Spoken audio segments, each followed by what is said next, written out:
सुशांत जी का आग्रह था कि जगदीश बाबू पर जिन्होंने शोध प्रबंध लिखा है उनके उपन्यास में जीवन मूल्य, उसमें मैं अपना कुछ वक्तव्य दूँ। जगदीश बाबू मौन में भी सन्नाटा नहीं बोलते, उनका मौन सर्वथा मुखर रहता है। जो कम बोलता है वह दूसरे को सुनता है काफ़ी गहराई से, और जो सुनता है वह जीवन को गहराई से देखता भी है, और उसकी दृष्टि अपने साध और साधना के प्रति जितनी गहरी होती है, सामाजिक संवेदना में उतनी ही पसी होती है।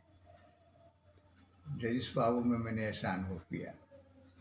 लेकिन यहाँ तो पुस्तक की बात है, शोध प्रबंध गहरी माने बहुत गंभीर शोध प्रबंध है सुशांत जी ने लिखा जीवन मूल्य पर केंद्रित होकर, और जीवन मूल्य पर कई बार राष्ट्रीय सेमिनार का भी आयोजन किया गया था।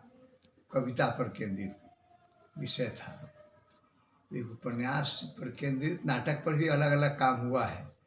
लेकिन जगदीश बाबू के उपन्यास विशेषकर अनसुईया के फ्लैप पर मैंने देखा कि जीवन कई रूपों में उसको विभिन्न आयामों में फ्लैप पर किसने लिखा मुझे पता नहीं, देखा। इसके बाद विश्वास हुआ कि भाई जगदीश बाबू के भीतर जीवन मूल्यों के प्रति जो जिज्ञासा है, ललक है, लिखने की एक दृष्टि है, तत्परता है, सक्रियता है, उसको सही ढंग से बहुत गहरी दृष्टि से सुशांत जी ने देखा परखा, और शायद विषय का चयन भी इसीलिए उन्होंने किया होगा।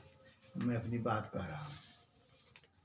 मूल्यों के निर्धारण में शुरू से ही सक्रियता देखी गई है, चाहे सांस्कृतिक मूल्यों का निर्धारण करने वाले चिंतक हों या साहित्यिक, धार्मिक या समग्र जीवन मूल्यों का संदर्भ। हम उसकी खोज अपनी रुचि और प्रकृति के अनुसार करते हैं। मूल व्यक्ति की रुचि और प्रकृति को दर्शावे यह उचित है, लेकिन वह समाज केंद्रित होता है। सामाजिक संरचना का प्राण स्रोत है जीवन मूल्य। इतिहास के पन्नों में उन मूल्यों को ढूंढने वाले को अतीत भटकाने लगता है।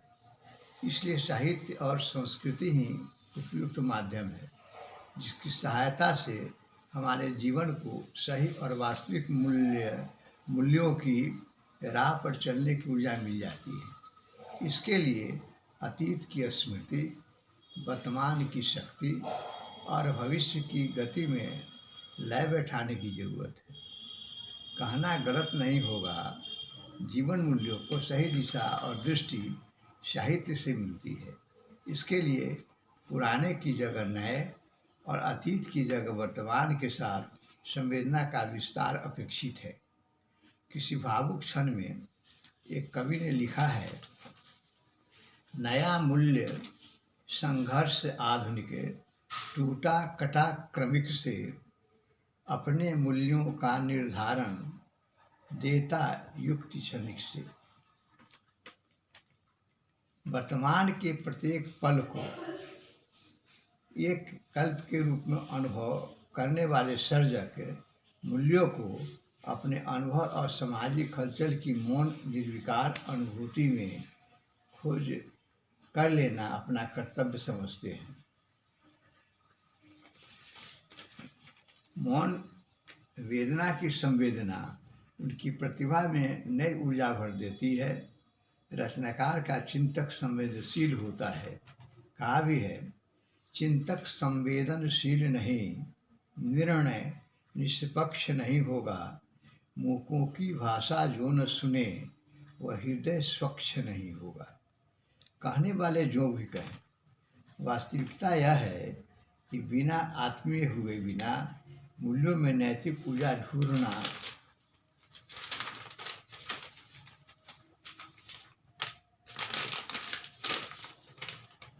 छलावा है। दृष्टि हो आत्मीयता की, पीड़ितों का प्राण मूल्यवान अधिक न इससे और कोई ज्ञान। इतिहास संस्कृति और अतीत के मूल्यवान मानवीय अवदान को वर्तमान के उदार चिंतन और दूरदृष्टि से प्रेरित लेखन में जब यथार्थ की संवेदना मिलेगी, मूल्य वहाँ स्वतः जीवन का पर्याय बन जाएगा। इतिहासकार बाहरी हलचलों को लेकर चलता है, जबकि साहित्य हमारी चेतना के अंतः प्रवाह को लेकर। इतिहास जब कहते कहते थक जाता है, तब साहित्य अपनी चुप्पी खोलता है। बाहर बाहर की बातें कहना तो महज औपचारिकता होगी। कहने का असर तो तब रंग दिखलाता है जब कथन भीतर से फूटे, अंतःकरण की अनुभूतियों को सही ढंग से खोल कर रख दे। यह तभी संभव है कि हम उन मूल्यों में जीते हैं जिससे भरे जाते हैं, जिसे भोगते हैं, जिससे ज्ञान और विज्ञान की फलक का विस्तार करते हैं, जो हमारे रक्त मांस में चेतना की आंतरिक धारा के रूप में बह रही है। उस प्रवाह की व्याकुलता में अपने अभाव को घोल देते हैं। अभाव से मेरा आशय है जीवन की रिक्तता।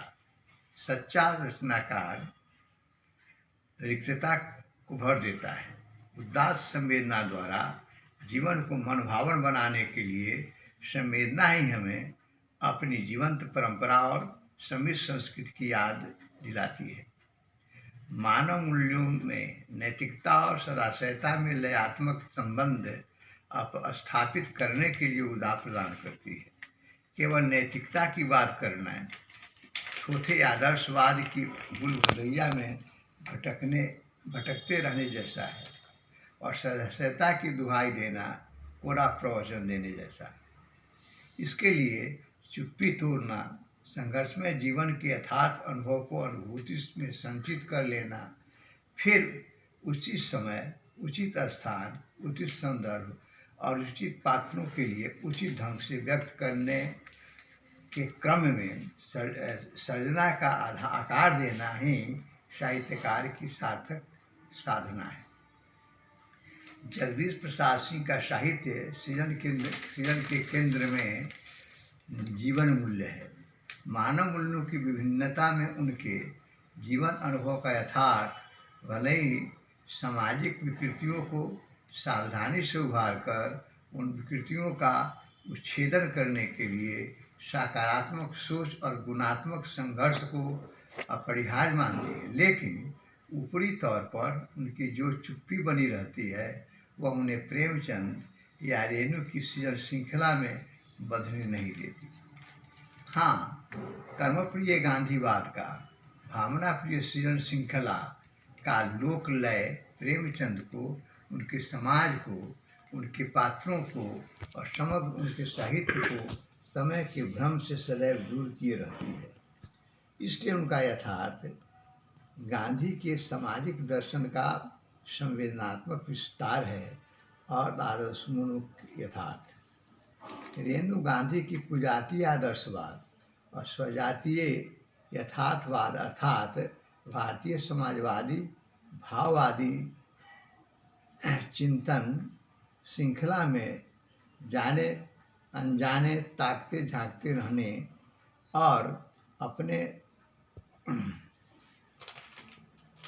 समय को यथार्थ की आंचलिक रुचि और प्रकृति की संवेदना में विराट का अनुभव कराने के लिए मानव मूल्यों में यथार्थ जीवन को चैत्य के रूप में निखारना चाहते हैं, जबकि नागार्जुन साम्यवादी जीवन की लोकधारा को आक्रोश और अतिशय उष्मा की अभिव्यक्ति देने के लिए सदैव सक्रिय बने रहने की सहजता को ही सही संस्कार समझते हैं और अपनी आंचलिक कृतियों को वे ताप देने के लिए कटिबद्ध है।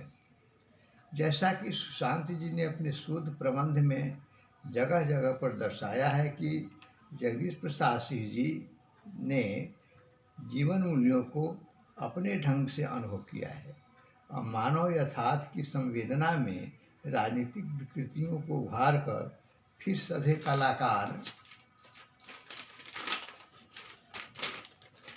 कलाकार की सक्रियता को अपने जीवन के तीखे मीठे यथार्थ अनुभव, सामाजिक राजनीति, विद्रूपताओं, मानव मूल्यों की त्रासदी और व्यक्ति की कुंठा, संशय और मनोविकार में विद्रूपता उत्पन्न करने वाली वृत्तियों को निरंतर ठेंगा दिखाया है और ठेंगा दिखाकर हरकाते रहने में सक्रियता बढ़ती है।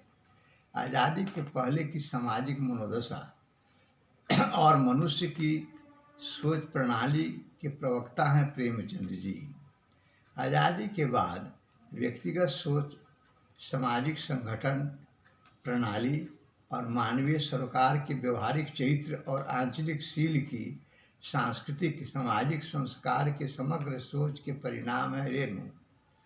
और जीवन के बनते बिगड़ते जीवन मूल्यों की यथार्थता को सामाजिक चरित्र और उग्र राजनीति विद्रूपता में मानवीय मूल्यों की सही ढंग से प्रवेश कराने के लिए निरंतर सक्रिय और सृजनशील है नगालियो। ऐसे समग्रता देखने समझने के लिए न जाने कितने और कथाकार आपके दृष्टिपथ में गुजरते रहेंगे। उनमें गौण, मौन और सक्रिय निरंतर जागरूक सर्जक को सुशांत जी ने उनके उपन्यासकार के रूप में देखा है और उनकी कृतियों को गहरे दिल से अनुभव किया है। उनके केंद्रीय विचार, चरित्र, शील और कर्म विपाक को मानव मूल्यों में केंद्रित पाया है। जगदीश बाबू ने उपन्यास, कहानी और नाटक की विधा में नए नए मूल्यों को नए नए ढंग से उभारा है और मूल्यों में आने वाली विकृतियों को दर्शाकर फिर से नए मूल्यों के निर्धारण के लिए एक परिपक्व सोच को सही मुकाम तक खींच ले जाने की सजगता बरती है। उनकी सजगता को सुशांत जी ने सक्रियता की ऊर्जा भरकर शोधालोचन के नए क्षितिज को संयत विस्तार प्रदान किया है और फिर नए नए क्षितिज निर्माण के लिए नई नई जीवन दृष्टि की सोच में एक नई ऊर्जा भर देने के लिए नई युक्तियों का संधान किया है।